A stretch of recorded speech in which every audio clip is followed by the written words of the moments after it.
Palantir, Palantir, Palantir. Yes, my friends, Palantir is here to save the day from financial ruin as the stock continues to rise from the ashes up into the clouds as we fly to the moon, as we enjoy the journey of Palantir. Yes, today's video is all about Alex Karp, his thoughts on Palantir, where it is today, and what the future holds for the AI empire. Right here, right now, at Financial Guru. Alex Karp, the Messiah, ready to make this company one of the biggest in the world. Or will it get sold out by one of the big conglomerates? It's already started with the profitability in the gap. Now we need to see profitability at the bottom line and net income. And then you will see the stock soar to the sky. So for all you Palantirians out there, the first thing I want to talk about with Karp here is the total change in the business. In terms of where the customer base is coming from. With the last quarter, the company's seen unprecedented growth and customer calls not seen ever in the history of Palantir. And what has basically happened, that over the last month, they got as much calls and recommendations to look at buying Palantir than they had the whole year prior. So that tells you there is a lot of demand for Palantir right here, right now, and you can see it in the stock price as it keeps rising and rising, and around $16 at the moment. With the current customer base also showing potential customers how Palantir has worked for them. Win-win, money. I have said this before, Palantirians, that Palantir, if it really wants to go to the moon, needs to improve its sales, which is obviously starting to do already.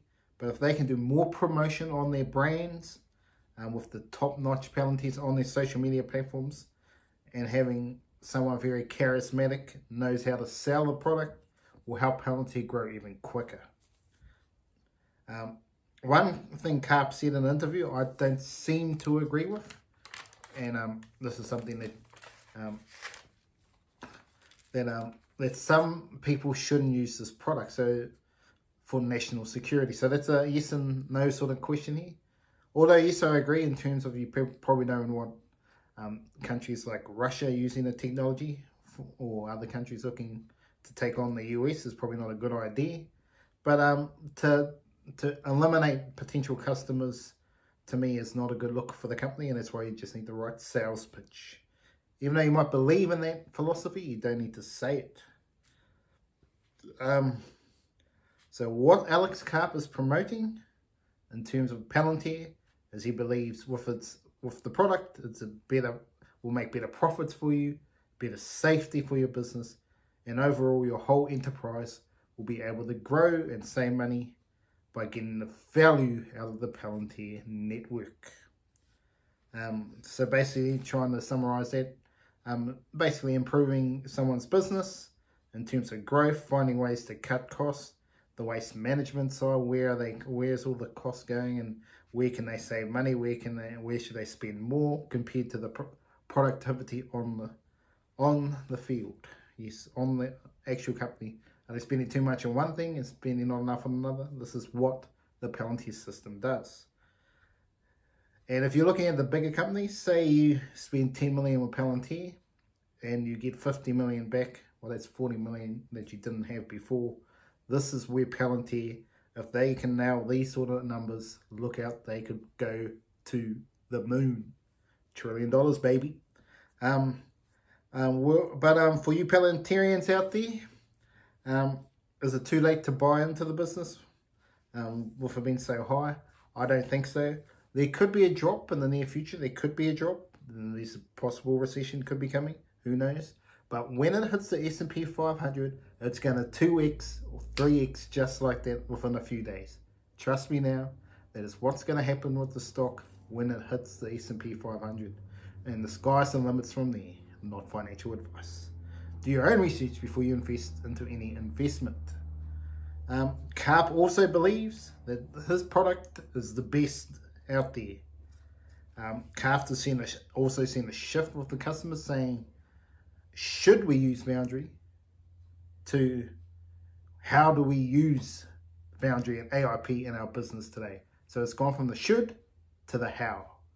We need to use it, absolutely need to use it. That's basically what he was saying there. They need to use Palantir in their business model going forward.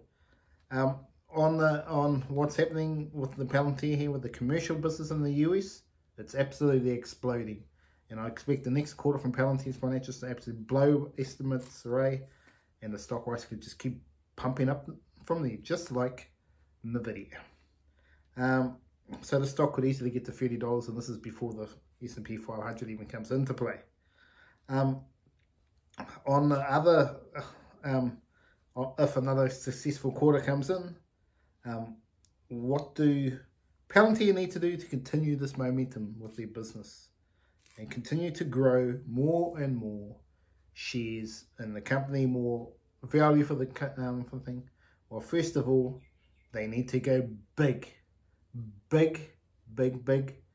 in the global empire. At the moment, it's only 10% of the business. It's absolutely very important. They grow. They obviously got to grow companies in the US as well. They're about getting into the top 500 companies, so they get into about 10 of those, and beautiful. But firstly, really important, the global market. The 10%, they can go to 50%. I'm telling you now, if they can get to 50% in business sales, from there, the sky's the limits.